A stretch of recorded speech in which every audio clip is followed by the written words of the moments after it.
आज हम सभी सुंदर साथ इस श्री प्राणनाथ जी मंदिर वडोदरा में बीतक चर्चा का प्रारंभ करने जा रहे हैं।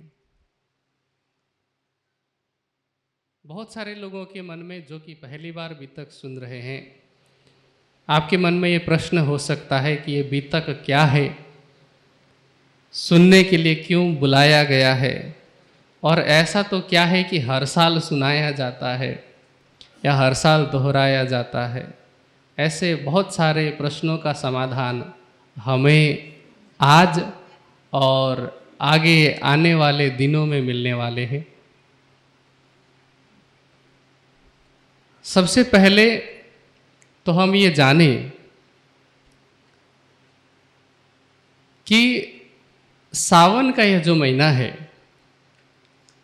इसमें बीतक चर्चा करने के वैसे बहुत सारे कारण हो सकते हैं, लेकिन सबसे प्रमुख कारण जो है, और वो भी सावन के महीने में कृष्ण पक्ष की पंचमी तिथि से प्रारंभ क्यों किया जा रहा है, इसका कारण यह है कि इसका लेखन कार्य, मतलब ये बीतक ग्रंथ लिखना आज ही के दिन से आरंभ हुआ था। अब इसके पीछे की जो घटना है या इसके पीछे का जो घटनाक्रम है, वो आप में से बहुत से लोगों को पता है, इसलिए मैं पुनः वर्तमान में नहीं दोहरा रहा हूँ, क्योंकि यदि प्रारंभ में ही हम उस घटनाक्रम तक पहुँचेंगे तो मुझे लगता है कि शायद अंतिम में मज़ा नहीं आएगा। इसलिए इसके पीछे की जो घटनाक्रम है वो मैं अंतिम दिन के लिए छोड़ते हुए पहला जो प्रश्न है वो मैं रखना चाहता हूँ आप सबके सामने कि बीतक क्या है। बीतक जो शब्द है वैसे ये बोलचाल का शब्द है। संस्कृत या हिंदी साहित्य में या प्रत्येक भाषा के साहित्य में कुछ शब्द ऐसे होते हैं जो साहित्यिक होते हैं और कुछ शब्द होते हैं जो बोलचाल में, व्यवहार में, प्रयोग में होते हैं, पर साहित्य में उनके लिए कोई स्थान नहीं होता है। शुद्ध शब्द कुछ और होता है, जो मूल शब्द कुछ और होता है, लेकिन अपभ्रंश होकर के जब बदलाव होते होते कुछ पीढ़ियां बीत जाती है तो मूल शब्द ही पूरी तरह से परिवर्तित होता है और व्यवहारिक रूप से जो शब्द समाज में चल रहे होते हैं वही समझ में आता है। एक शब्द होता है वृत्त। वृत्त मतलब गोलाकार, सर्कल। वृत्त से बनता है वृत्तांत, और वृत्त शब्द का ही अपभ्रंश होते होते बीतक बना है। कुछ लोग बीतक शब्द का अर्थ जैसे एक साहित्य में तुकबंदी बोलते हैं, तो ऐसे तुक्का मारते हुए बीतक शब्द का अर्थ इस प्रकार से लगाते हैं कि बीतक का अर्थ होता है बीती हुई बातें या बीती हुई घटना। ये पूरी तरह से गलत नहीं है। पूरी तरह से गलत इसलिए नहीं है क्योंकि बीतक में बीती हुई बातों का वर्णन भी है, पर पूरी तरह से सही भी नहीं है। ऐसा इसलिए क्योंकि केवल बीती हुई घटना को बीतक नहीं कहते। वर्तमान में जो चल रही है हमारे साथ और भविष्य में जो होने वाला है वह भी बीतक के अंतर्गत ही आता है। तो कुछ समय के लिए यदि हम ऐसा मान लेते हैं कि ये बीती हुई घटना है, तो उस आधार पर इसे हम इतिहास कह सकते हैं। और इतिहास कहने के पीछे मेरा तर्क ये है, आधार ये है, क्योंकि इतिहास का तात्पर्य होता है जिसने लिखा है वो उस समय मौजूद था, और वो कहता है इतिहास का अर्थ होता है इतिहास, अर्थात ऐसा ही हुआ था। इसमें किसी भी प्रकार के जोड़ घटाव की कोई गुंजाइश ही नहीं हो तो उसको कहते हैं इतिहास। जिसने लिखा वो उस समय मौजूद रहा हो। जैसे वाल्मीकि रामायण है, रामायण लिखते समय वाल्मीकि जी राम के समय में मौजूद थे। महाभारत का जब घटना घटित हुआ, महाभारत की घटना, तो उस समय व्यास जी उपस्थित थे, तो महाभारत, रामायण आदि को इतिहास कहा जाता है। इन बीतक की जो घटना है उसमें से अधिकांश घटनाओं में श्री लालदास जी उपस्थित हैं, जिनके शरीर को, जिनके तन को माध्यम बनाकर ये बीतक लिखी गई। इसलिए एक हद में इसे इतिहास भी कहा जा सकता है। और वर्तमान में मैं इसका अर्थ इतिहास क्यों कर रहा हूँ, उसके पीछे का कारण बहुत महत्वपूर्ण है। इसे केवल इतिहास ना समझे, इसे केवल मानवीय घटनाक्रम भी ना समझे, लेकिन इतिहास का भी एक अंश है इसमें, और बहुत बड़ा अंश है। और इसीलिए हमारे मंदिरों में, आश्रमों में, या जितने भी लोग निजानंद दर्शन से जुड़े हुए हैं, सभी स्थानों पर बीतक की चर्चा होती है। कोई प्रत्यक्ष चर्चा सुनता है, कोई चर्चा सुनने का साधन नहीं होता है, तो वो क्या करते हैं, जो ग्रंथ हमारे सामने उपस्थित है उसे वो स्वयं ही पढ़ते हैं या वाचन करते हैं। कोई ऐसे होते हैं जो 10, 15, 20, 25, 50 लोग इकट्ठे होते हैं, एक पढ़ता है, चर्चा करना भले ही नहीं आए लेकिन पढ़ करके सुनाता है।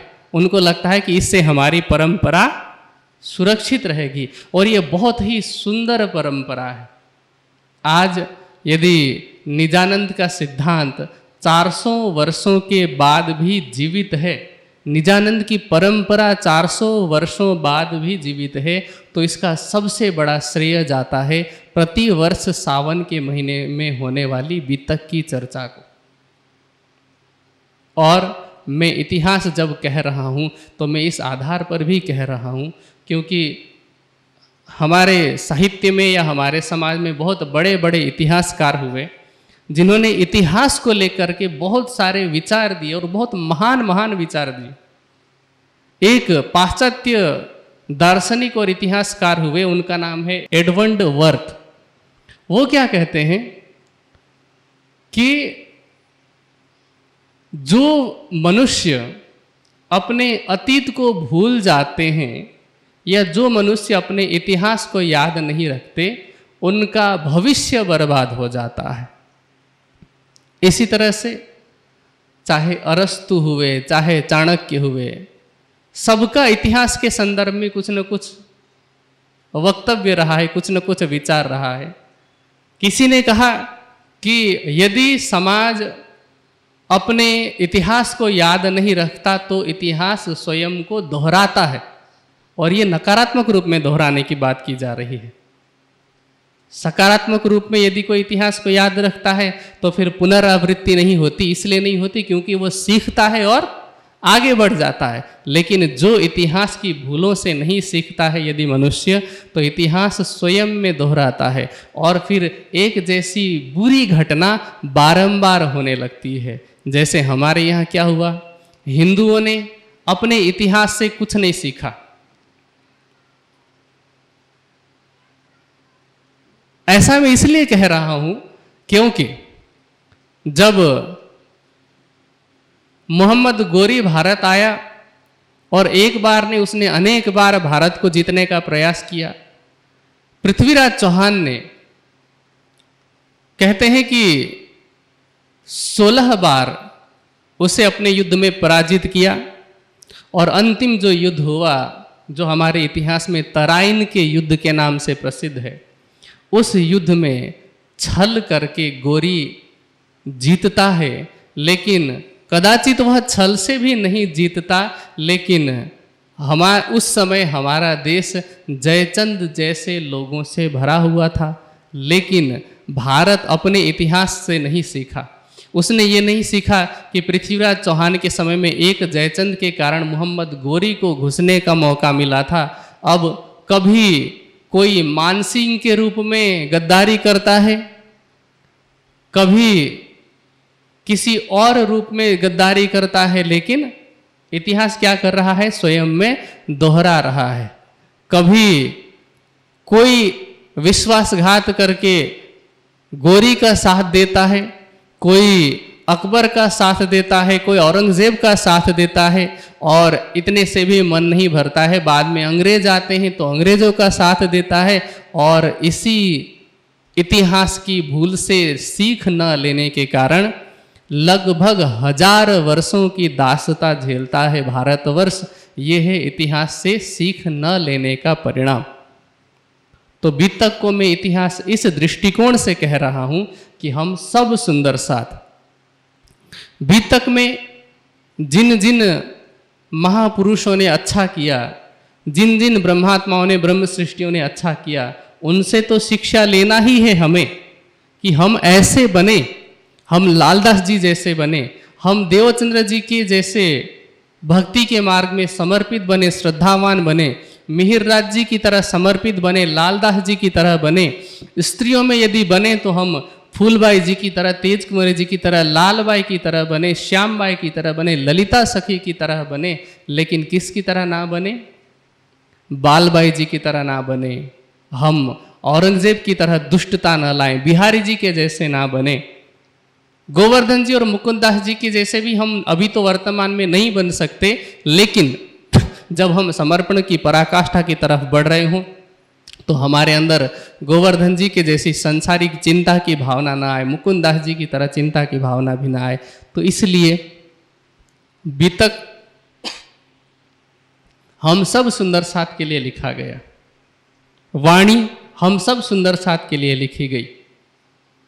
वाणी क्या कहती है कि चरणे आए सो तो सही, पर पिछला साथ कारण वाणी कही। जो बाद में आने वाले लोग थे, इतिहास उनके लिए ही लिखा जाता है कि हमारे समय में ऐसा हुआ, अब इनसे भविष्य की जो आगामी पीढ़ी है वो शिक्षा ले। पर बीतक, जैसा कि मैंने कहा कि केवल इतिहास नहीं है, यह वृत्त है, यह वृतांत है। वृत्त किसे कहते हैं? गोलाकार या सर्कल। वृत्त में एक बिंदु, वहां से हम कंपास के माध्यम से या हाथ से ही एक घेरा बनाते हैं और पुनः उसी बिंदु में आकर के जब पेन या पेंसिल पहुंच जाता है तो क्या होता है? एक सर्कल, एक वृत्त पूरा होता है। इसी प्रकार बीतक का जब प्रारंभ होता है, हमारे बीतक का जब प्रारंभ होता है तो क्या कहते हैं? अब कहूँ फेर के मूल मिलावे की बीतक। उस मूल मिलावा में, उस दिव्य ब्रह्मपुर में, वह अक्षरातीत और उसकी आनंद स्वरूपा ब्रह्म सृष्टियों के बीच में प्रेममयी संवाद हुआ। तो उस मूल मिलावे से प्रारंभ की गई वृत्त की बिंदु है, तो कंप्लीट कहाँ जाके होगा? वापस मूल मिलावे में जाकर के। अभी वहां पहुंचने में लगभग 1.5 दिन बाकी होगा, है ना? 1.5 दिन में इसलिए कह रहा हूं कि छठे दिन में से आधा बीत चुका है, आधे से ज्यादा भी हो सकता है, पर मैं रिस्क न लेते हुए 1.5 दिन कह रहा हूं। ठीक है, रिस्क नहीं लेना इसलिए भी जरूरी है क्योंकि यहां गुजरात में तो व्यापार की धरती है ना, बिल्कुल रिस्क नहीं लेने का। तो बिना रिस्क लिए मैं अभी 1.5 दिन कह रहा हूं, लेकिन हर दिन की अपनी अपनी अवधि है। पहला दिन बीतने में 11 साल और 52 दिन लग गए। कुछ लोगों को अटपटा लग रहा होगा, धीरे धीरे समझ में आएगा। ठीक है, धीरे धीरे समझ में आएगा। पहला दिन बीतने में 11 साल 52 दिन लगे, दूसरा दिन बीतने में पता ही नहीं, वो दिन ही नहीं बीता, वो अभी की अभी रात में ही अटकी हुई है, उसको हम वहीं छोड़ करके आगे बढ़े हैं। तीसरा दिन जो बीता वो 63 साल लगा। ठीक है, और तीसरे दिन से चौथे दिन में पहुंचने में 990 वर्ष लग गए। सारा कैलकुलेशन है अभी। और पांचवा दिन बीतने में कितना लगा? 73 वर्ष और 11 महीने, है ना? बरस 74 में न्यून भया 1 मास, तब सौंप चले मिहिरराज को उम्मत खासल खास। तो 74 वर्ष में 1 महीना कम। और पांचवा दिन जो बीता, पांचवा दिन 75 वर्ष। और अब छठा दिन जो चल रहा है, आप हिसाब लगा लीजिए, लगभग मैं समझता हूं 331 वर्ष के आसपास हो गए हैं।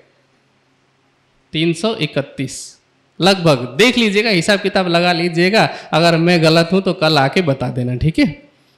तो इस तरह से हर दिन का हिसाब किताब अलग अलग है।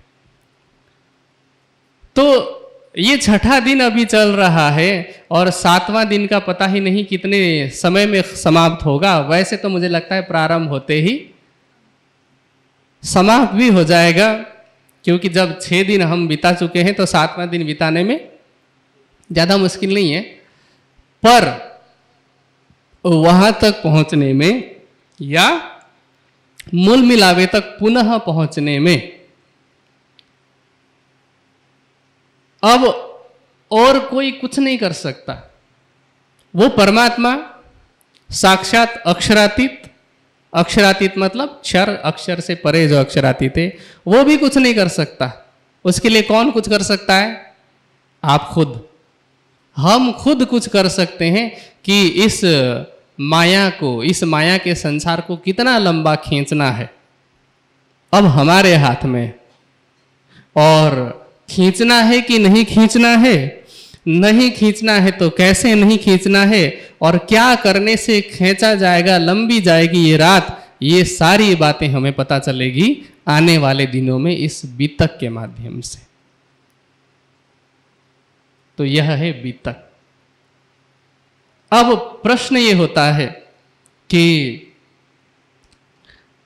संसार में धर्मग्रंथ बहुत हैं, नाम हमने बहुत धर्म ग्रंथों का सुना। वेद कितने हैं? 4 वेद है ना। और ये हिंदू धर्म की विडंबना है कि हमें अपने धर्म ग्रंथों के बारे में भी कई बार नहीं पता होता है। मैं सबसे ये आग्रह करता हूं कि कम से कम बेसिक नॉलेज, सामान्य ज्ञान प्रत्येक बच्चे को होना चाहिए, प्रत्येक बालक को होना चाहिए। दूसरे मत में आप देखेंगे, मैं आज या कल ही कहीं पढ़ रहा था कि इस्लाम मत में देखा जाए तो भले ही पिता साइकिल का पंचर बनाता होगा, लेकिन वो चाहेगा कि उसका बेटा कुरान हाफिज कर ले। हाफिज मतलब कंठस्थ कर ले। और हिंदू धर्म में यदि कोई माता पिता या पिता लाख रुपए भी कमा रहा होगा तो वो क्या चाहेंगे कि हमारा बेटा अच्छे से अच्छे कॉन्वेंट स्कूल में पढ़े। अब कॉन्वेंट स्कूल में भेजा जाता है तो क्या होता है, वहाँ पर तो फिर वहीं की प्रार्थना, ईसाई मत की प्रार्थना सिखाई जाती है। और फिर अब जिसको अपने संप्रदाय के बारे में, अपनी विचारधारा के बारे में ही पता नहीं, फिर धीरे धीरे वो दूसरे रस में रंग जाता है। इसलिए सामान्य धर्म ग्रंथों का ज्ञान, सामान्य धर्म के सिद्धांत का ज्ञान होना आवश्यक है। अन्यथा क्या होता है, मैंने किसी जगह पर पढ़ा था अभी 1-2 साल पहले कि इससे पहले कि कोई और आपके बच्चे को अधर्म सिखाए, आप अपने बच्चे को धर्म सिखाइए। ठीक है। तो इसीलिए मैं जो जो नाम ले रहा हूं आप लोग याद रखना। अभी याद नहीं रहता है तो नोट कर लेना, और जो लोग नोटबुक लेकर के नहीं आए कल दोबारा चर्चा सुन लेना यूट्यूब पे। तो हमारे धर्म ग्रंथ जो हैं 4 वेद, ऋग, यजु, साम और अथर्ववेद। चारों वेदों के 4 उपवेद भी हैं। ठीक है। 4 वेद के 4 उपवेद है, आयुर्वेद, धनुर्वेद, गांधर्व वेद और अर्थवेद। ये 4 उपवेद हो गए। फिर उन 4 वेदों की 1127 शाखाएं भी है, और साथ में हैं 11 उपनिषद। फिर 6 दर्शन। 6 दर्शन कौन कौन से हैं? सांख्य, वैशेषिक, न्याय, मीमांसा, वेदांत और योग। अभी आने वाले दिनों में आपको 6 दर्शन का पूरा सार इस बीतक के माध्यम से हरिद्वार के कुंभ के मेले के प्रसंग में सुनने को मिलेगा। तो ये धर्म ग्रंथ हो गए हमारे हिंदू धर्म ग्रंथ। इसके अलावा आपको पुराणों के बारे में थोड़ा बहुत पता होगा। आपने कभी कभी भागवत की कथा सुनी होगी, कभी रामायण की कथा सुनी होगी, कभी महाभारत की कथा सुनी होगी, कभी रामचरितमानस सुना होगा। ये सभी जो है हिंदू धर्म के ग्रंथों के अंतर्गत आते हैं। इनमें से वेद, दर्शन, उपनिषद ये सभी धर्म ग्रंथ हैं। पुराण इत्यादि काल्पनिक साहित्य और इतिहास का मिला जुला मिक्सचर है। रामायण और महाभारत शुद्ध इतिहास है और गीता महाभारत का एक अंश है। ठीक है, तो ये इतने सारे धर्म ग्रंथ हो गए। उसके अलावा अब संसार में मत मतांतर तो और भी है ना, हिंदू के अलावा मुस्लिम धर्म है, इस्लाम धर्म, लगभग 52 देश में उनकी शाखाएं हैं, 52 देश में उनके लोग रहते हैं, तो धर्म ग्रंथ उनके भी हैं।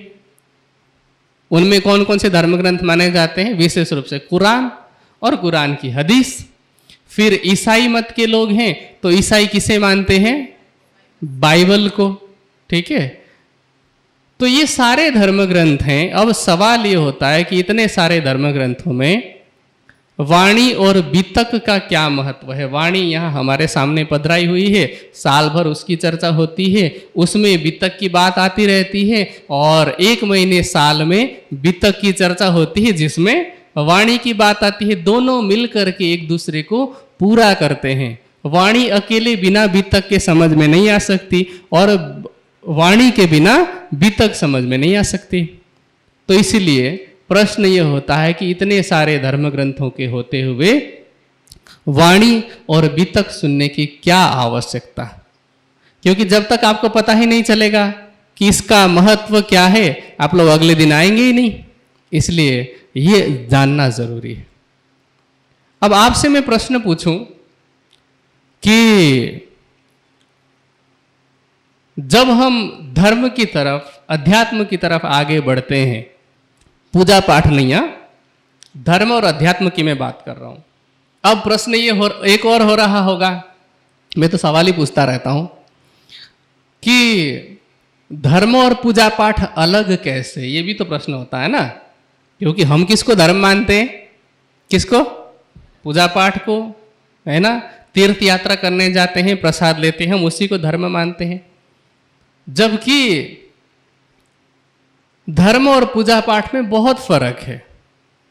कैसे फर्क है मैं आपको बताऊंगा ना तो आपको दुख होगा, पर यदि समय में तकलीफ न दी जाए ना किसी किसी घाव को, तो बाद में वो कैंसर बन सकता है। इसलिए मैं समय रहते दुख देना चाहता हूं।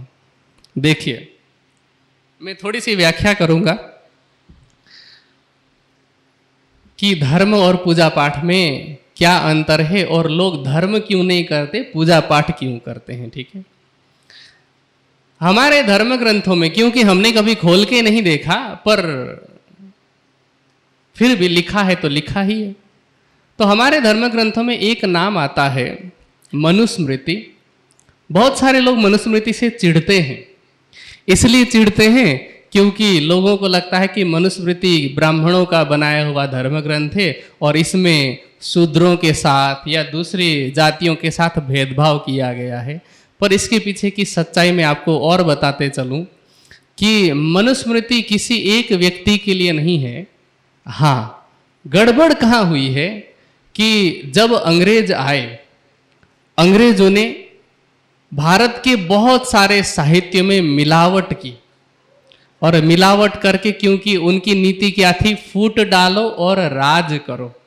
मैं आपको गारंटी के साथ एक बात कह सकता हूं कि अंग्रेजों के आने से पहले भारत में जिस प्रकार का जातिवाद का घनघोर सिलसिला दिखाया गया है हमारे इतिहास में, ऐसा कुछ नहीं था।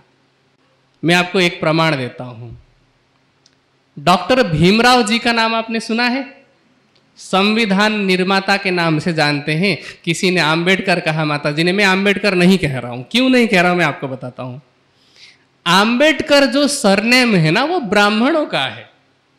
पता है? नहीं पता ना? आम्बेडकर ब्राह्मण थे, पर भीमराव ब्राह्मण नहीं थे। लेकिन भीमराव जी को किसी एक ब्राह्मण ने पढ़ाने का जिम्मा लिया, अपने खर्चे पर उन्होंने विदेश भेजा और वहां पर पढ़ाई करके भीमराव जी आए और अंबेडकर जी ने भीमराव जी को अपना सरनेम दिया। तो सोचे कि भेदभाव कहाँ था? हमारे यहाँ की परंपरा तो कैसी थी? हमारे यहाँ जाति परंपरा तो थी ही नहीं, हमारे यहाँ थी वर्ण परंपरा। और वर्ण परंपरा कैसी परंपरा?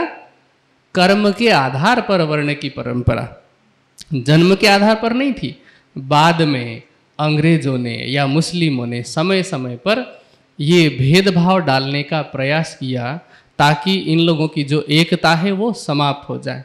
हमारे यहाँ काम के आधार पर, कर्म के आधार पर वर्ण को चुनने का अधिकार होता था। मैं शब्द से ही क्लियर कर देता हूं। शब्द क्या बताया मैंने? वर्ण। क्या बोला? वर्ण का अर्थ क्या होता है? वर्ण का अर्थ क्या होता है? चुनना। ठीक है। यदि जन्मते ही ब्राह्मण होता कोई, जो जन्म ले रहा है उसको चुनने का अधिकार होता है कि मैं ब्राह्मण के घर में जाऊंगा कि वैश्य के घर में जाऊंगा कि क्षत्रिय के घर में जाऊंगा? नहीं होता है ना। लेकिन वर्ण का अर्थ है चुनना। चुनने का अधिकार होता था एक निश्चित उम्र पर पहुंचने के बाद, निश्चित शिक्षा लेने के बाद। जैसे अभी हम लोग स्कूल जाते हैं ना, 10वीं तक पढ़ाई करते हैं, अब 12वीं तक पढ़ाई करते हैं, उसके बाद हम फैकल्टी चुनते हैं ना कि अब मुझे आर्ट में जाना है कि साइंस में जाना है कि कॉमर्स में जाना है या किस में जाना है, हम चुनते हैं ना। वैसे ही पहले सभी लोग गुरुकुल जाते थे और फिर कुछ निश्चित समय तक शिक्षा प्राप्त करने के बाद उन्हें चुनने का अधिकार होता था कि वह ब्राह्मण के धर्म को अपनाएंगे कि क्षत्रिय के या वैश्य के या फिर शूद्र के धर्म को अपनाएंगे। भेदभाव कोई नहीं था। आप महाभारत खोल करके देख लीजिए। राज्य की कृपा से मैंने और आचार्य सूर्य प्रताप जी ने, हम दोनों ने मिलकर के किताब लिखी है, जातिवाद कारण और निवारण। उसमें ये सारे प्रमाण दिए हुए, शायद यहाँ भी शायद हो सकता है, आप देख करके पढ़ लीजिए। उसमें मैंने महाभारत के इतने सारे प्रमाण दिए हैं। महाभारत में प्रसंग आता है कि जब हवन होते थे ना, राजसूय यज्ञ किया था युधिष्ठिर ने, तो वहाँ जो पंडित थे, ब्राह्मण थे, ऋषि थे, जो हवन कराने वाले थे, उन सब का जो भोजन बनाने वाले लोग थे वो सब शूद्र थे। तो शूद्रों के हाथ का भोजन खाया जाता था। शूद्र का मतलब क्या होता है बताएं? जो जिसने पढ़ाई लिखाई नहीं की हो, पढ़ने में मन नहीं लगाया हो, तो ऐसे लोगों को क्या करना पड़ता है? फिर मेहनत मजदूरी करनी पड़ती है ना। तो जो इस तरह की मेहनत मजदूरी करे वो शूद्र है, पर उनको छोटा नहीं समझा जाता था। कोई भी काम छोटा या बड़ा नहीं समझा जाता था। आप सोचिए कि यदि पहले के समय में इस तरह का भेदभाव होता तो मर्यादा पुरुषोत्तम राम सबरी के जूठे बैर नहीं खाते। राम और निषाद राज गुह का बेटा एक साथ गुरुकुल में पढ़े हैं। समझ रहे मेरी बात? एक तो नाव चलाने वाला और एक राजा का बेटा, दोनों एक साथ गुरुकुल में पढ़े हैं, तो भेदभाव थोड़ी था। तो अब मैं आता हूं वापस प्रसंग पर कि मनुस्मृति जो है वो किसी मनुष्य की, किसी एक जाति के लिए किसी को छोटा बड़ा दिखाने के लिए नहीं है, लेकिन हाँ उसमें बहुत सारी मिलावट हो गई है। आपको शुद्ध मनुस्मृति पढ़नी चाहिए। आर्य समाज के किसी भी संस्थान से मंगाइए, आपको विशुद्ध मनुस्मृति मिलेगी, आप उसे पढ़िए। इसमें कोई जातिगत भेदभाव नहीं है। तो उस मनुस्मृति में एक श्लोक आता है जो कि धर्म के विषय में बताया गया है, जिसमें कहा गया है कि धर्म के 10 लक्षण होते हैं। कितने? अब मैं बहुत ज़्यादा लंबा तो नहीं करना चाहता हूँ, लेकिन समझाने के लिए जितनी बात आवश्यक है उतनी तो बोलनी ही पड़ेगी। तो धर्म के 10 लक्षण है: धृति, क्षमा, दमो, अस्तेयम, शौचम, इंद्रिय निग्रह, धी, विद्या, सत्यम, अक्रोधो, दशकम धर्म लक्षणम। तो धर्म के 10 लक्षण है। पहला लक्षण है धैर्य। क्या है? धैर्य एटले धीरज। धीरज का मतलब सुख हो चाहे दुख हो, लाभ हो या हानि हो, कोई सम्मान करे या अपमान करे, जीत हो या हार हो, हम परीक्षा में उत्तीर्ण हो या अनुत्तीर्ण अर्थात पास हो या फेल हो, हर परिस्थिति में हम एक समान रहे, उसको क्या कहते हैं? धैर्य। ये आसान है कि मुश्किल है? हाँ जी, आसान नहीं, आसान नहीं है।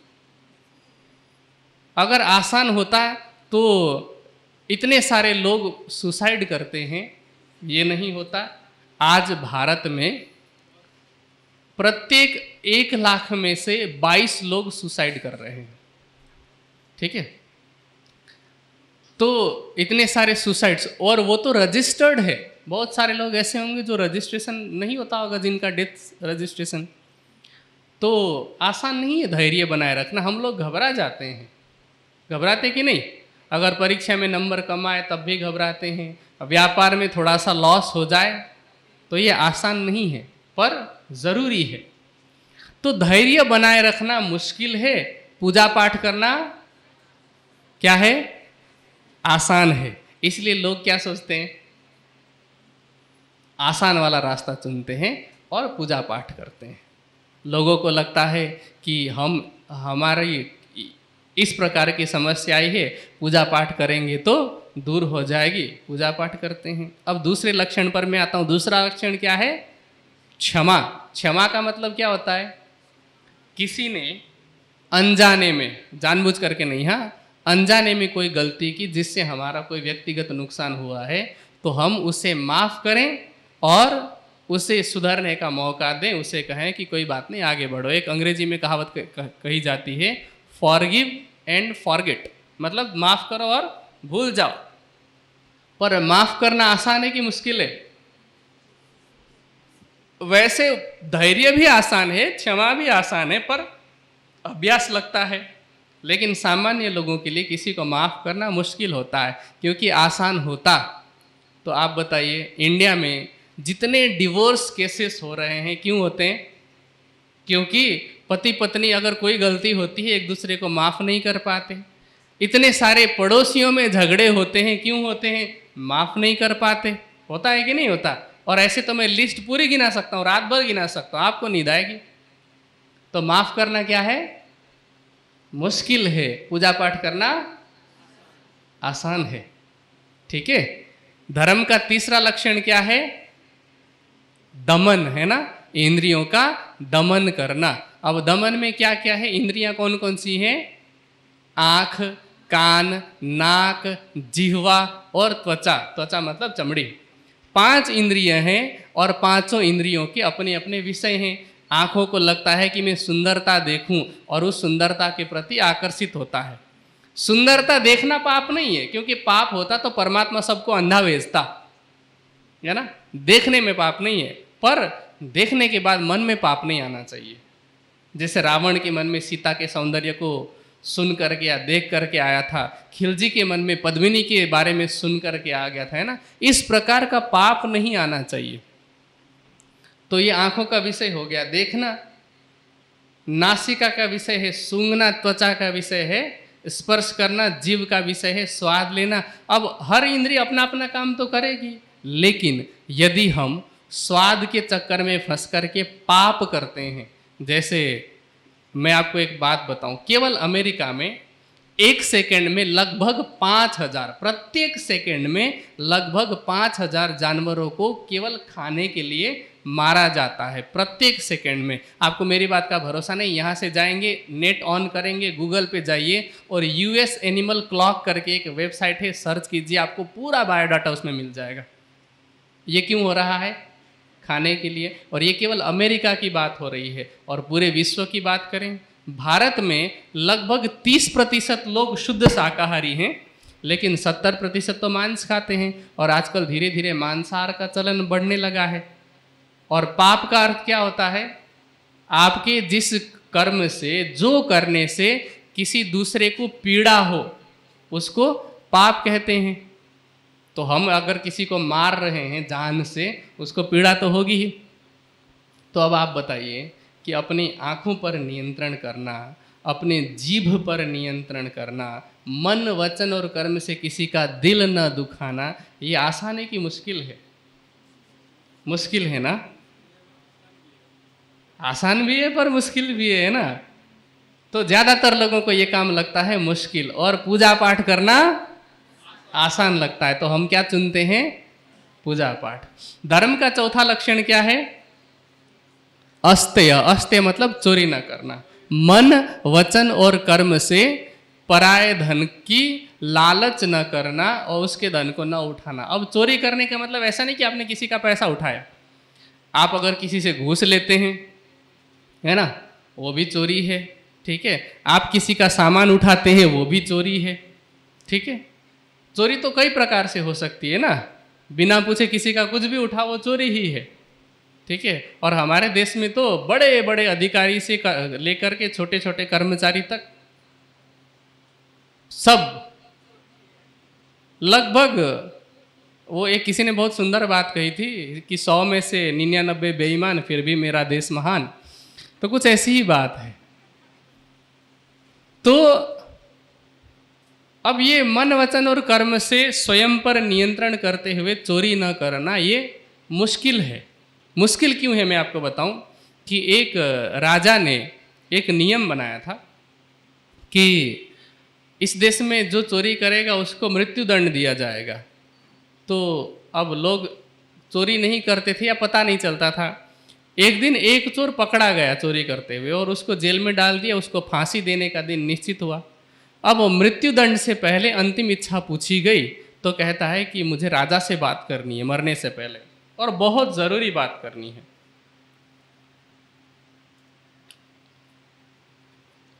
तो राजा तक संदेश पहुंचाया गया और राजा मिलने के लिए भी तैयार हुआ। पूछा क्या बात है ऐसी ज़रूरी? तो वो चोर कहता है कि महाराज मेरे पास सोने का बीज है। सोना मतलब गोल्ड वाला। तो मेरे पास सोने का बीज है, उसे सोना फलता है, लेकिन शर्त ये है कि वही व्यक्ति उसको बो सकता है जिसने जीवन में कभी कोई चोरी न की हो। राजा ने सोचा कि मैंने तो नियम ऐसा बना रखा है कोई चोरी नहीं करेगा। तो उसने अपने सैनिक को आदेश दिया, जो द्वारपाल थे उसको आदेश दिया कि खोद करके इस सोने के बीज को बो दो। तो उस द्वारपाल ने कहा कि महाराज वैसे तो मैं चोरी नहीं करता किसी के घर पे जाके, लेकिन जो कोई आपसे मिलने आना चाहता है तो मैं आपसे मिलाने के बदले इससे एक असरफी लेता हूँ। असरफी मतलब स्वर्ण मुद्रा। तो ये भी चोरी ही हुआ। अब अधिकारियों की बात आई तो एक अधिकारी को बुलाया गया। तो अधिकारी कहता है कि महाराज वैसे तो मैं चोरी नहीं करता, लेकिन ये जितने भी सैनिक हैं ना मेरे कर्मचारी, उनको मिलने वाली सैलरी मेरे पास आती है। मैं सब में से 1-1 रुपया काट लेता हूँ कमीशन के रूप में। वो भी चोरी हो गई। फिर मंत्री की बारी आई तो मंत्री भी यही कहता है कि महाराज सबकी सैलरी देना तो मेरे जिम्मे है, इन अधिकारियों की सैलरी भी मेरे पास से जाती है। तो उसने भी यही बात स्वीकार की। अब कौन बचा? अब बचा राजा। तो चोर ने कहा कि महाराज अब तो आप ही बचे हैं, आप बो दीजिए। तो कहता है कि राजा कहता है कि वैसे तो मैंने ऐसे कोई चोरी नहीं की, लेकिन मैं जब छोटा था तो हमारी माताजी ने लड्डू रखे हुए थे, हमें 1-2 लड्डू दिए और कहा कि मेरे आने तक अब इसमें से मत खाना, और ऊपर रख दिया था। लेकिन माँ नहीं थी तो मैंने नज़र बचा करके लड्डू चुरा के खा लिया था, तो वो भी चोरी हुई। तो चोर कहता है कि महाराज जब आपके नगर में सभी चोर हैं तो मुझे अकेले फांसी क्यों दे रहे हो? समझ रहे हैं? तो हमारे देश की हालत भी कुछ ऐसी ही है। हर कोई किसी न किसी प्रकार से चोरी करता ही है। कोई कानून को तोड़ने की चोरी करता है, लूप होल्स निकालता है ना, अलग अलग तरीके से चोरी के तरीके निकाल लेते हैं। तो चोरी नहीं करना धर्म का चौथा लक्षण है जिसका पालन करना मुश्किल है। तो लोग पूजा पाठ करते हैं। मैं आपको एक बात बताऊं, हो सकता है कि सुनने में बुरा लगे, पर हमारे देश में अगर 100 भागवत की कथा हो रही होगी या उसकी महाभारत की या रामायण की किसी की भी कथा हो रही होगी, लोग मेरा विरोध कर सकते हैं, पर सच्चाई ये है कि 100 में से 90 लोग केवल इसी कारण से ये सब पूजा पाठ अनुष्ठान इत्यादि कराते हैं ताकि हमारा जो साल भर हम पाप करते हैं ना वो कट जाए। समझ रहे हैं? पाप करना बंद करना मुश्किल है, पूजा पाठ करना आसान है। पर पूजा पाठ करने से पाप थोड़ी कटता है, ऐसा कहीं नहीं लिखा है। अभी मैं आपको 1-2 उदाहरण और दे सकता हूँ। वैसे तो आप एक बात बताइए कि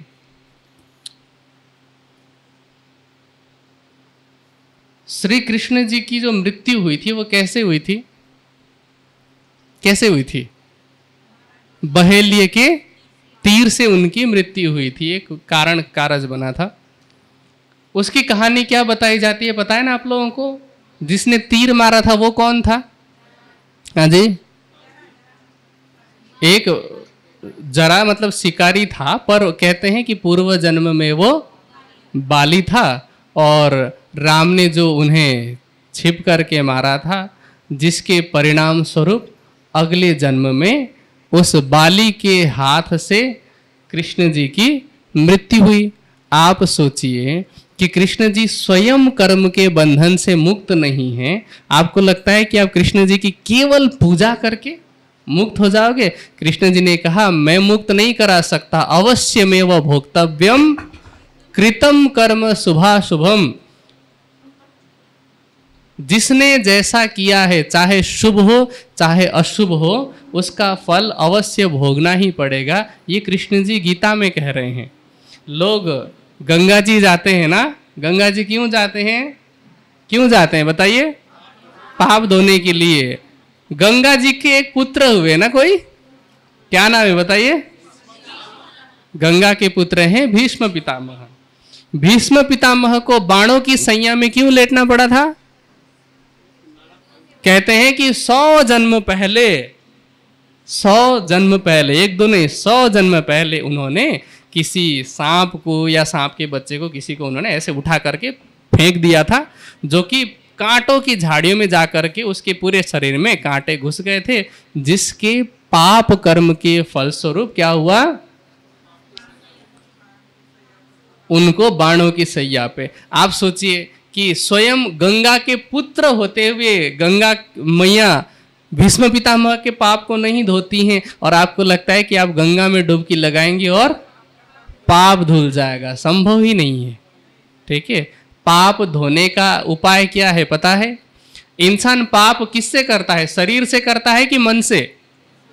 मन से। शरीर उसका केवल माध्यम है। ठीक है, अगर केवल शरीर से पाप होता ना, मैं आपको एक बात बताऊं, डॉक्टर है ना, डॉक्टर भी इंसान को काटता है और एक क्रिमिनल भी इंसान को काटता है, दोनों काटते हैं, है ना? लेकिन दोनों के मन में भावनाएं अलग अलग होती है। एक काट रहा है बचाने के लिए और दूसरा काट रहा है मारने के लिए। तो इसलिए पाप और पुण्य मन से होता है, केवल शरीर से नहीं होता। और गंगा का पानी या किसी भी नदी का पानी शरीर को धो सकता है, मन को नहीं धो सकता। इसीलिए नियंत्रण किस में करना है? मन पे करना है और इंद्रियों पे करना है। ठीक है, जो कि मुश्किल है और पूजा पाठ करना आसान है, इसलिए लोग आसान रास्ता चुनते हैं। ठीक है, धर्म का 5वां लक्षण क्या है? शौच। शौच मतलब पवित्रता। कैसी पवित्रता? शरीर की नहीं, शरीर की तो जरूरी है। अभी सावन का महीना चल रहा है, ह्यूमिडिटी होती है, शरीर में चिपचिपाहट होती है, कुछ लोगों को डैंड्रफ होता है, अलग अलग तरीके की बीमारियां होती है। नहीं नहाएंगे तो क्या होगा? बीमारी होगी। तो शरीर का स्नान तो जरूरी है ही, लेकिन दूसरी शरीर की पवित्रता से भी आवश्यक पवित्रता किसकी होनी चाहिए? मन बुद्धि की, जीव की निर्मलता होनी चाहिए। अब मन कैसे पवित्र होता है? मनः सत्येन शुध्यति। सत्य बोलने से, हमेशा सत्य बोलने से मन पवित्र होता है। बुद्धि कैसे शुद्ध होती है? बुद्धि ही ज्ञानेन शुध्यति। ज्ञान ग्रहण करने से, ज्ञान मतलब वो केवल पढ़ाई की नहीं, आध्यात्मिक ज्ञान ग्रहण करने से बुद्धि शुद्ध होती है। जीव की शुद्धि कैसे होती है? विद्या और तप से। ठीक है, और शरीर की शुद्धि होती है पानी से। अब शरीर की शुद्धि तो आसान है, लेकिन सत्य बोलना है ना, अभी सत्य धर्म के लक्षण में भी आएगा। सत्य बोलना कठिन है। वैसे हमको कठिन नहीं लगता है सत्य बोलना। क्यों कठिन नहीं लगता पता है? हम में से हर कोई एक बात जरूर बोलता है कि मुझे झूठ से सख्त नफरत है। बोलता है कि नहीं बोलता है? और जब झूठ से सबको नफरत है तो ये बोल कौन रहा है ना? तो हमें दूसरों के झूठ से तो नफरत होता है, लेकिन अपने झूठ से प्रेम होता है। जिससे प्रेम होता है उसे छिपाया जाता है। हम झूठ को क्या करते हैं? छिपाते हैं। 1 झूठ, 2 झूठ, 4 झूठ, 8 झूठ, 16, 32 करते करते एक झूठ को छुपाने के लिए हम 100 झूठ बोलते हैं। तो सत्य बोलना मुश्किल है और पूजा पाठ करना आसान है। तो हमारी पवित्रता धर्म का 5वां लक्षण है।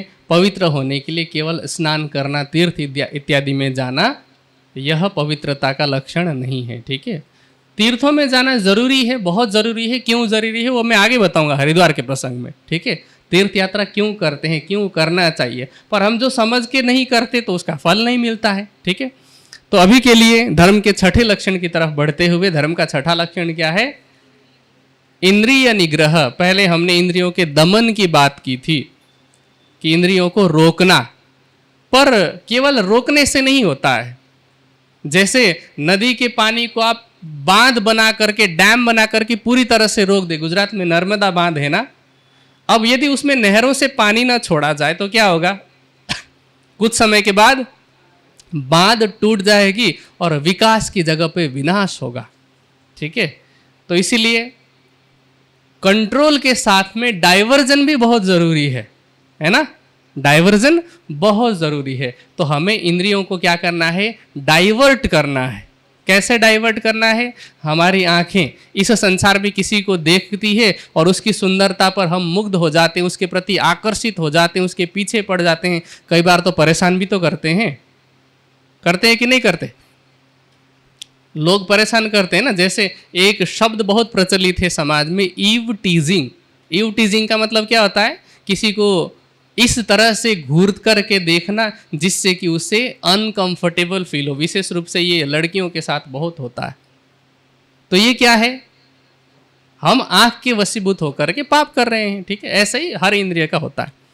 अब इंद्रिय निग्रह का तात्पर्य ये है कि हम सांसारिक रूप की तरफ ज्यादा आकर्षित न होते हुए उस रूप को देखना चाहें जो सबसे सुंदर है। कौन है सबसे सुंदर?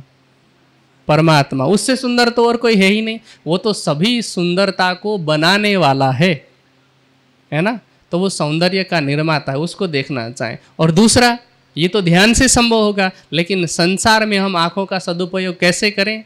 आप अपनी आंखों से देख सकते हैं। आप जो लोग देख नहीं सकते उन्हें कई बार आप रास्ता दिखाने की सेवा कर सकते हैं। ठीक है, आपकी जीभ किसी गूंगे की आवाज बन सकती है या किसी कमजोर की आवाज बन सकती है। आपके कान, यदि आप केवल संसारिक मायावी बात को सुन रहे हैं, आप इनसे अच्छी बातें सुनिए, सत्संग सुनिए, धर्म की बातें सुनिए। तो ये सब क्या है? इंद्रियों का निग्रह, इंद्रियों का नियंत्रण और डाइवर्जन।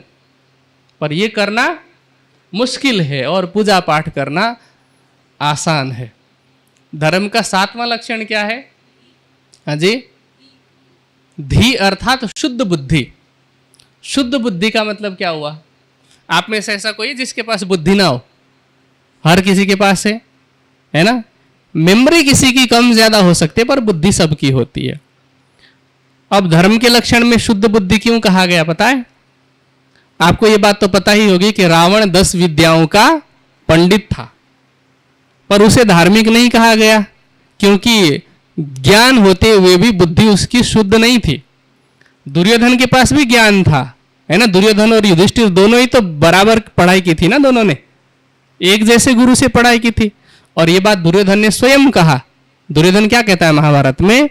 जानामि धर्मम न चमे प्रवृत्ति, जानामि अधर्मम न चमे निवृत्ति।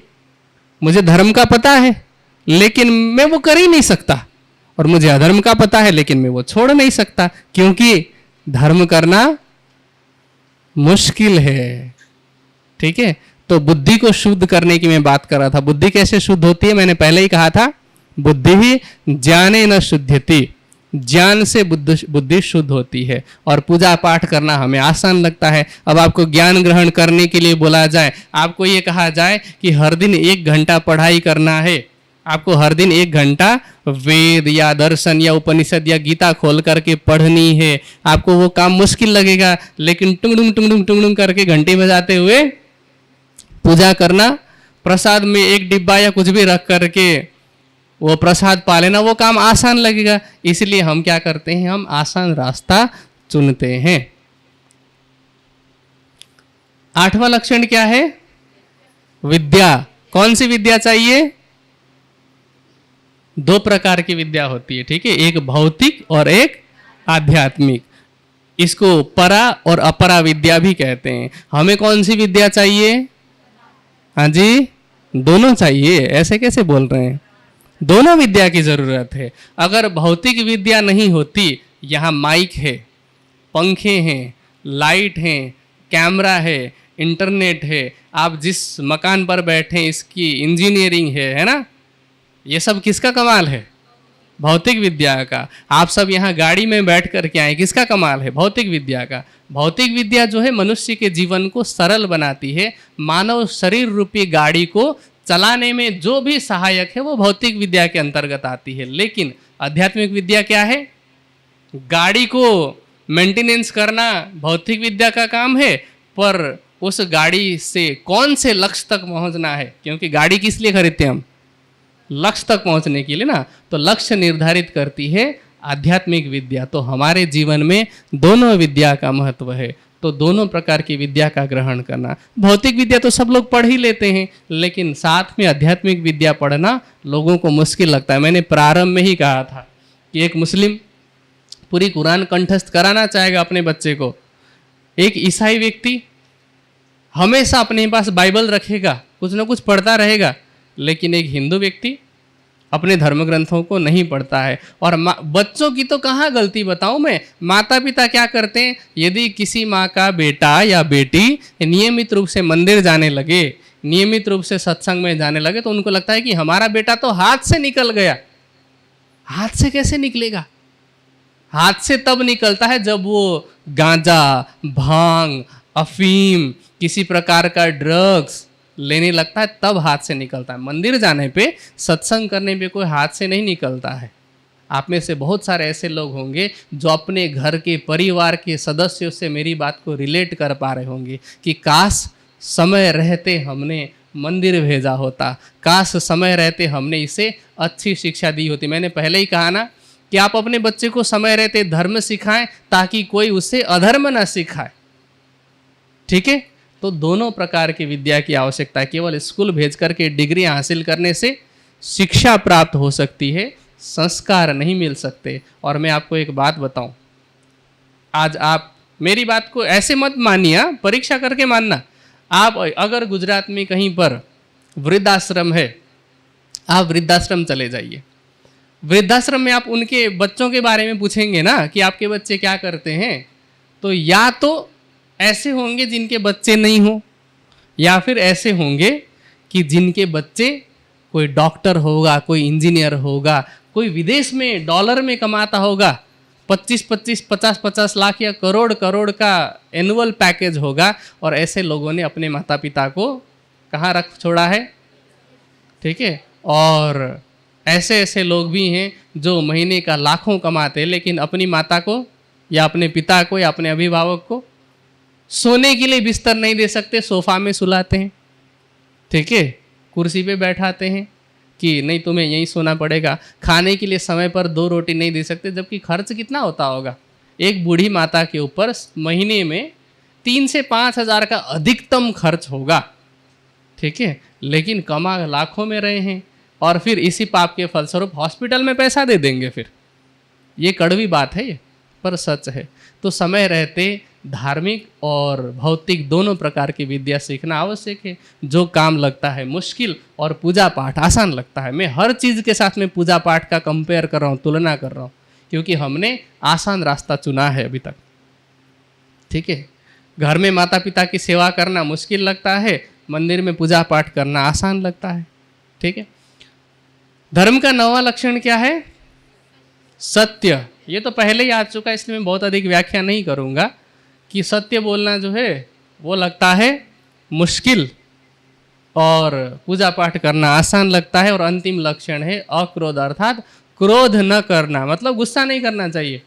सबको आता है ना? ऐसा कोई है जिसको कभी क्रोध नहीं आता है? क्रोध तो आता ही है सबको। और हाँ, फ़र्क ये है कि किसी को छोटी छोटी बात पे आता है, किसी को छोटी छोटी बात पे नहीं आता है। किसी का गुस्सा जो है वो 3-4 दिन तक रहता है, किसी का गुस्सा थोड़ी देर में समाप्त हो जाता है। अब सवाल ये होता है, कुछ लोगों के मन में सवाल होगा कि बेटी मोबाइल देखती रहती है, समय पे होमवर्क नहीं करती है, तो मुझे गुस्सा आता है, उसको डांटना पड़ता है, तो क्या वो मैं पाप कर रही हूँ? है ना? या किसी को लग रहा होगा बेटा गेम खेलता रहता है, बाहर रखड़ता रहता है ना, मतलब बाहर भटकता रहता है, तो उसको डांटना पड़ता है, कभी कभी प्रसाद भी देना पड़ता है। तो क्या उस समय क्रोध नहीं करना चाहिए? देखिए, क्रोध की दो कैटेगरी है, एक तो हो गया क्रोध और दूसरा है मन्यु। जो अपने संतान की भलाई के लिए अपने आप पर कंट्रोल करते हुए, मतलब कि आपको पता है कि मैं इसके भलाई के लिए डांट रहा हूँ या डांट रही हूँ, और फिर आप गुस्से के कंट्रोल में नहीं हो, गुस्सा आपके कंट्रोल में है, पर आप क्रोध वहाँ पे दिखाते हो, तो वो क्रोध नहीं कहलाता। पर कभी कभी ऐसा होता है ना कि गुस्सा इतना आ जाता है कि हम अपशब्द बोलते हैं, गालियाँ देने लगते हैं, कभी पड़ोसियों को, कभी रिश्तेदारों को, जो भी आमने सामने आए। या कभी कभी क्या होता है, हम हाथ उठा देते हैं, कभी हथियार उठा देते हैं ना। आप किसी जेल में चले जाइए सर्वे करने के लिए, वहाँ कम से कम 40 से 50% ऐसे होंगे, ऐसे लोग जेल में बंद होंगे जो प्रोफेशनली क्रिमिनल नहीं होते हैं, लेकिन कभी कभी झगड़ा ऐसा हो जाता है, वो हाइपर हो जाते हैं और फिर खुद पे कंट्रोल नहीं होता और फिर बड़ा क्राइम कर देते हैं, किसी को मार देते हैं, किसी का मतलब हाथ पैर तोड़ देते हैं, तो उन पे मर्डर या फिर अटेम्प्ट टू मर्डर का चार्ज लगता है और वो जेल में चले जाते हैं, जबकि वो प्रोफेशनल क्रिमिनल नहीं थे, लेकिन किस कारण? क्रोध के कारण। और इस क्रोध को कंट्रोल करना लोगों को लगता है मुश्किल और पूजा पाठ करना लगता है आसान। ठीक है, तो इसीलिए हमने पूजा पाठ का सरल रास्ता चुना हुआ है। रास्ते में चलते हुए कोई गरीब भिखारी दिखे, कोई अपांग दिखे, कोई बुजुर्ग महिला दिखे, उनकी सेवा करना, उनका सहयोग करना और उनके चेहरे पर मुस्कुराहट लाना, ये धर्म है। ठीक है, लेकिन ये करना हमें लगता है मुश्किल। हमें क्या आसान लगता है कि चलो मंदिर में जाके पूजा पाठ कर लेंगे ना, हर चीज़ के साथ पूजा पाठ जुड़ी हुई है। अब सवाल ये होता है कि पूजा पाठ की ज़रूरत है कि नहीं है ना? देखिए, पूजा पाठ की ज़रूरत तो है, पर हम गलत तरीके से करते हैं ना, हमारा तरीका ही गलत है। हम कैसे करते हैं? देखिए, पहले मैं सही तरीका बताता हूँ आपको। पूजा पाठ करने का तरीका ये है कि अपने आराध्य को कहाँ जानना है। आपका आराध्य कहाँ पर है? परमात्मा कहाँ पर है? मंदिर में नहीं जानना है, कहाँ जानना है? दिल में। क्योंकि परमात्मा तो सृष्टि बनने से पहले भी था, सृष्टि के बाद भी रहेगा, है ना? तो वर्तमान में परमात्मा एक तो अपने मूल स्वरूप से अपने दिव्य धाम में, जिसको हम परम धाम कहते हैं, वहाँ पर है, और दूसरा हमारे हृदय में उसका प्रतिबिंब है। प्रतिबिंब मतलब रिफ्लेक्शन है। तो इसलिए परमात्मा को कहाँ पर मानना? दिल में। दिल में मानना सबसे नज़दीक है ना, लेकिन लोग दिल में नहीं मानते, मंदिर में मानते हैं, क्योंकि मंदिर में मानने में उनको फ़ायदा है। क्यों फ़ायदा है? जैसे दिल क्या है हमारा? सबसे नज़दीक है। मैं एक दुकानदार हूँ, है ना, मैं दुकान करता हूँ, मेरे दुकान में जब भी ग्राहक आते हैं, मुझे ऐसा लगता है कि झूठ बोलने पर प्रॉफिट होगा, तो मैं झूठ बोलता हूँ, क्योंकि मुझे क्या लगता है कि यहाँ तो परमात्मा नहीं देख रहा है ना। परमात्मा कहाँ है? मंदिर में। अच्छा, मैं एक बात बताता हूँ आपको, लोक व्यवहार में क्या प्रचलित है कि आप इधर मंदिर के सामने गाली नहीं देंगे, है ना। मंदिर में बैठ कर के कोई तंबाकू, बीड़ी, सिगरेट नहीं पिएगा। क्यों नहीं पिएगा? क्योंकि लगता है कि मंदिर में कौन है? भगवान है या परमात्मा है। ठीक है, तो मंदिर में परमात्मा मानने का लोगों को क्या लगता है? फायदा। अब अगर दिल में माने, धुआं तो इधर ही पहुंचेगा, दिल के पास ही, है ना। तो नुकसान हो रहा है हमारा। ये सोच करके कहाँ मानते हैं परमात्मा को? मंदिर में। जबकि है कहाँ पर? हम गीता को मानते हैं ना, गीता मानते हैं, गीता की मानते हैं? नहीं, गीता को मानना और गीता की मानना दोनों फर्क है। गीता की अगर माने तो गीता में कृष्ण जी ने कहा, ईश्वरः सर्वभूतानां हृदय देशे अर्जुन तिष्ठति। परमात्मा कहाँ पर है? हमारे हृदय में है। और हृदय में मानने पर हमको लगता है नुकसान है, जबकि फायदा ही फायदा है। फायदा क्या है? हमें डर भी तो तब लगता है ना जब हम परमात्मा से स्वयं को दूर मानते हैं। जब आपको लगे कि सर्वशक्तिमान, सकल गुण निधान, हमारे सबसे नज़दीक है, तो हमें किसी से क्या डरना। एक भगवान श्री राम की कथा करने वाले कोई कथाकार हैं, मैं उनका नाम नहीं जानता, लेकिन एक भजन आपने सुन रखा है कि हमारे साथ श्री रघुनाथ तो किस बात की चिंता। जब भगवान श्री राम जो कि मर्यादा पुरुषोत्तम है, केवल महापुरुष हैं, उनकी भक्ति करने वाले को डर नहीं लगता, तो भगवान श्री राम जिसकी भक्ति करते हैं उस मूल स्वरूप परमात्मा की जो भक्ति करे, उनको किस बात की चिंता हो सकती है। ऐसे लोगों को तो हमेशा निर्भय रहना चाहिए, अभय रहना चाहिए। ठीक है, तो इसीलिए परमात्मा को मानना कहाँ पर है? अपने हृदय में। जब अपने हृदय में है तो पूजा कैसे करनी है? आरती तो बाहर होती है ना। ठीक है, मैं आपको एक किताब का नाम बताता हूँ, वैसे आपको मुश्किल लगेगा इसलिए आसान रास्ता भी बता दूंगा। आदि शंकराचार्य जी ने एक ग्रंथ लिखा है, उस ग्रंथ का नाम है परा पूजा। वो ग्रंथ अभी अवेलेबल होगी नहीं होगी पता नहीं, पर हमारे यहाँ पर एक किताब है, उसका नाम है गुरुकुल या मंदिर। उस ग्रंथ में स्वामी जी ने परा पूजा के 12 श्लोक लगातार दिए हैं और उसका अर्थ भी दिया हुआ है। आप उसको पढ़ेंगे तो पता चलेगा कि पूजा कैसे करनी चाहिए और कैसी नहीं करनी चाहिए। तो कैसे करनी चाहिए मैं अभी शॉर्ट में बता दे रहा हूँ, आप किताब खुद ही पढ़ लेना।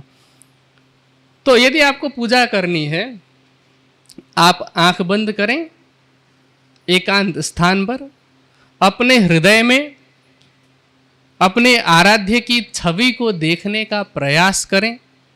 और अब जो आप अब मैं प्रारंभिक स्तर बता रहा हूँ। प्रारंभिक स्तर ये है कि जो भी आप मनोकामना बाहर ऐसे आरती घुमाते हुए, घंटी बजाते हुए करते हैं ना, वो बात आप किससे करें? अब परमात्मा से। आप ये सोचिए कि वो हमारे सबसे नज़दीक है। अब जो सबसे नज़दीक है और सबसे नज़दीकी है, दोनों में फ़र्क है ना? फ़र्क है कि नहीं है? नज़दीक होने में और नज़दीकी होने में फ़र्क है कि नहीं है? जैसे मेरे पास में संध्या बैठी हुई है, तो मेरे सबसे नज़दीक कौन है? संध्या। पर ये ज़रूरी तो नहीं कि संध्या मेरे से सबसे नज़दीकी भी हो सकता है कि जो माता सबसे पीछे बैठी हो वो मेरे से सबसे नज़दीकी हो सकता है कि नहीं हो सकता है। पर परमात्मा क्या है? हमारे सबसे नज़दीक भी है और हमारा सबसे नज़दीकी भी है। तो सबसे नज़दीकी व्यक्ति से हम कैसी बात करते हैं? प्यार भरी, प्रेम भरी। तो आप सोचिए कि वो हमारा सबसे अधिक प्रेमी है, सबसे अधिक हितैषी है। अब आप उससे जो बात करना चाहें, आप अपने ननद, देवरानी, जेठानी की चुगली लगाएं लगा सकते हैं आप, ठीक है, पर किससे लगाना है? उसी से लगाना अगर है तो, ठीक है। पर चुगली लगाते हुए ये मत बोलना कि ये भगवान फलानी ने मेरे साथ ऐसा कर दिया, तुम ना उसका ऐसा मत करना, ठीक है। कैसा करना कि भगवान, जैसे आप मान लीजिए कि कोई कृष्ण जी को मानता है, तो आप क्या कहना, क्योंकि आपकी परिस्थिति तो ऐसी नहीं है कि जैसे कृष्ण जी को धर्म रक्षा के लिए सुदर्शन चक्र उठाना पड़ा था, तो आप क्या कहना कि जैसे शिशुपाल आपको गाली दे रहा था, 100 बार तक आप सहन करते रहना, मुझे भी ऐसी सहनशीलता प्रदान कीजिए, है ना, ठीक है। हाँ, कभी अगर वास्तव में धर्म रक्षा की आवश्यकता पड़े तो सुदर्शन की भी ज़रूरत पड़ सकती है, पर वो ना पड़े तो बेहतर है। तो आप ऐसी प्रार्थना करें जो श्री कृष्ण जी को मान रहे हैं, ठीक है, या जिसको भी मानते हैं, आप उनसे उस प्रकार के सद्गुणों को ग्रहण कराने की प्रार्थना कीजिए, ठीक है। तो ये वास्तव में पूजा का तरीका है। इस संसार में सबको खिलाने वाला कौन है? हाँ जी, सबको खिलाने वाला कौन है? परमात्मा। और हम क्या करते हैं? हम उसको खिलाते हैं ना, ठीक है। इस संसार में हमारे लिए प्रकाश का स्रोत क्या है? सूर्य, ठीक है, या जितने भी स्रोत हैं प्रकाश के, उन सब का आधार है वो परमात्मा। जिसने हमें सूरज दिया, हम उसको दीपक दिखाते हैं। क्यों दिखाते हैं? क्या उसको अंधेरा है? हम खुद कहते हैं भगवान के घर देर है, और फिर हम क्या करते हैं कि नहीं, अंधेरा हो रहा है, दीपक दिखा दो इनको थोड़ा सा, बोलते हैं कि नहीं बोलते? समझ रहे? तो इस तरह से हमें बाहरी दीपक नहीं जलानी है। हमें कैसे दीपक जलानी है? एक गुजराती भजन मैंने सुना था, तननु छे दीपक अने मननी छे ज्योति। हमारी सेवा पूजा में चौपाई क्या कहते हैं? तन दीपक मन ज्योति करूं, प्रेम घी किसका? प्रेम का घी, शोभा लखी श्री राज की, आरती करूं चितलाए। हमारे अपने हृदय में हम उसकी शोभा को देखें और मन ही मन उसकी आरती करनी है, मन ही मन। बाहरी आरती किसके लिए?